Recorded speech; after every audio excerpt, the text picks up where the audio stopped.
Sige. I-set natin, saglit lang. I-reset lang natin sa 0. 3 minutes na tanungan, go. Sabi mo sa unang 1:5:20, ang tunay na Diyos dyan, may anak. Tama. Yes, kasi ang binanggit doon sa unang Juan 5:20 na parito ang anak ng Diyos. Kaya tinanong ko si Climaco kanina, sino ba yung naparito, ang anak o ang ama? Sabi niya, ang anak si Kristo. Next question, Aldrin Ramos. Ayun. Napakaliwanag ng sagot niya. Ang tanong ko, kung ang tunay na Diyos may anak, sabi niya yes daw. Tanong, sunod na tanong. Ito tanong. Si Kristo ba may anak? Kasi sabi may anak ka mo, tunay na Diyos. Si Kristo ba may anak? Yes or no?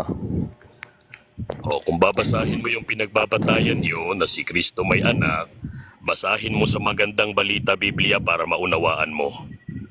Next question. Sumagot ka muna yes or no. Pause muna time, Mr. Moderator. Pause muna. Sige. Kung hindi Magandang Balita, sagot? basahin mo sa New Filipino Version. Truthers, meron siyang clarification din. Parang wala pang sagot, Brad Aldrin, dun sa tanong. Wala pa eh. Yun na yung sagot ko. Kasi yung sagot niya, pinasa... Hindi, yung sagot mo kasi, Saglit lang. tanong eh, pinagbabasa mo. Okay?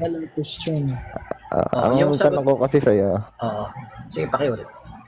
sabi mo kasi, ang una kong tanong sa'yo, yung tunay na Diyos ba sa unang 1:5:20 may anak? Sabi mo yes.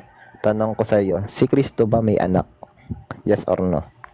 Okay, ulitin ko yung sagot ko para Yes or no? maunawaan Kategorika mo. na.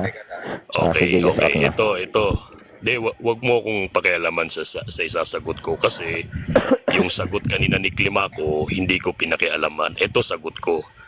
Para maunawaan mo yung binabasa mo na may anak si Kristo, basahin mo sa MB o New Filipino Version o Magandang Balita para maunawaan mo. Next question. Sige, kung mabasa ko ba sa MBB may anak si Kristo, aminin mo mali ka. Yes or no?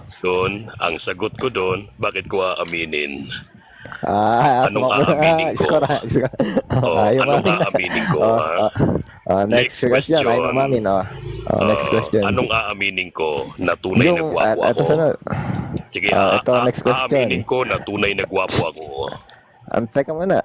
Ano ba to? Teka. Sunod na tanong. Sa unang 1:5:20, sino yung tunay na Diyos dyan? Yung ama ba? Ang sagot ko sa unang Juan 5:20, ang tunay na Diyos dyan, walang iba kundi ang Ama.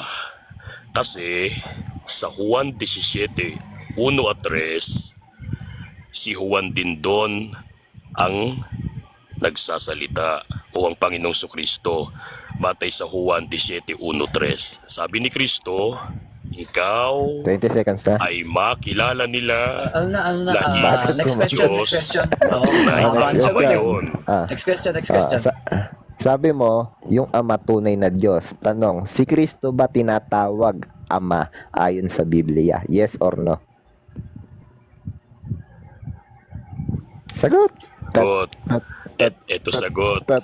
Yung pinagbabatayan mong talata, basahin mo sa Jewish Publication Society of America para maunawaan mo. Next question. Sa MBB, babasahin ko.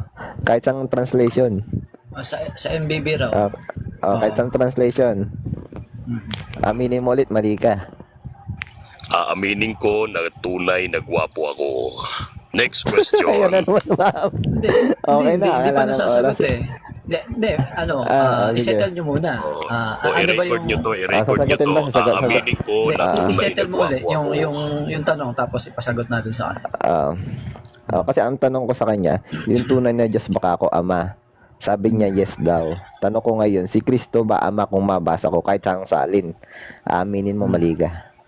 Yun ang challenge, kahit saang salin daw. Aminin mo mali pag nabasa, truthers. Yun ang challenge.